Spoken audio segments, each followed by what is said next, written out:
Soil and Water Conservation District, and we are out here. We have some students and volunteers working on installing a wetland.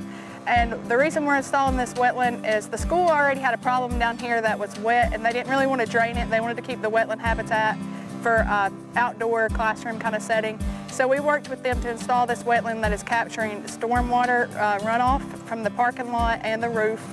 And how that works is it kind of filters through the wetland and it improves the water quality.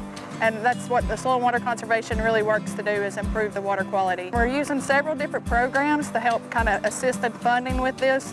One of those is the Community Conservation Assistance Program. We call that CCAP. And we also have a grant for an outdoor environmental learning center through the Foundation of Soil and Water and Walmart, and that's $2,500 that assists at an outdoor classroom. So we're hoping to install some benches out here and a little observation deck, and we're going to have some students out here in a few minutes from the garden club here at Pisgah Elementary.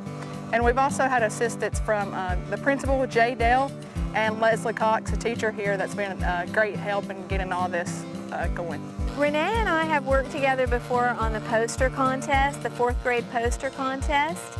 And she was always interested in what was going on our property, and I brought her down to show her the garden beds and what we were doing with that. So it evolved from there, and she said, I know exactly what we could do. So, the wetland.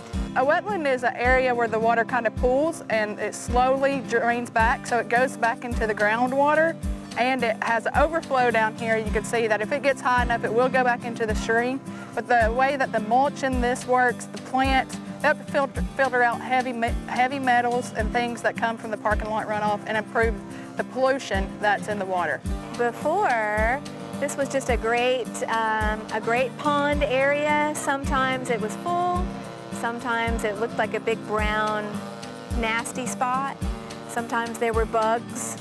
Sometimes there were tadpoles and frogs. And instead of filling it in, we just decided that we needed to do something with it. And Renee was just so wonderful to partnership with us and say, I have an idea. Today we have the guys down here that you see with us today. They're with the Buncombe County Envirothon team.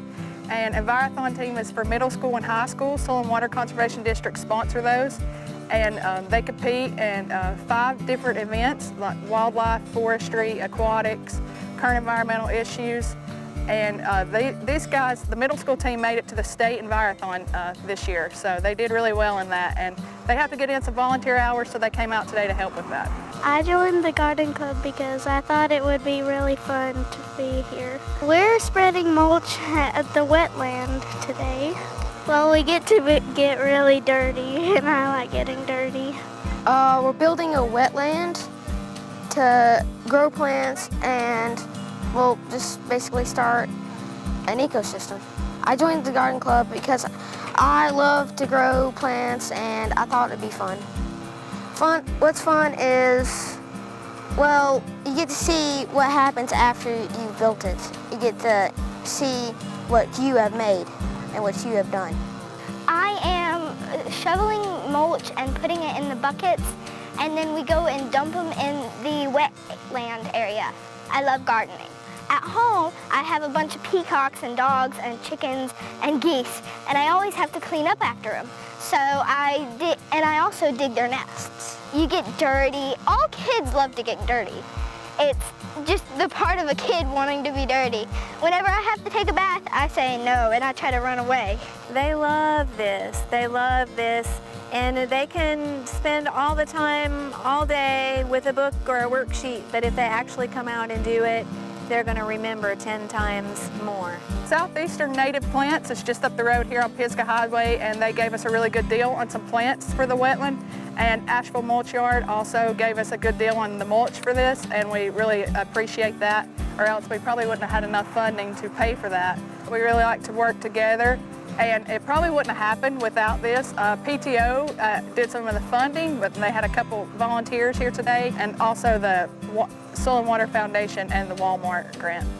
A neighboring church sent some volunteers out, the Envirothon students, and without that, it probably would have been a $30,000 project if we had to bid this out, and we've done all this in less than $5,000 with the help of volunteers and donations.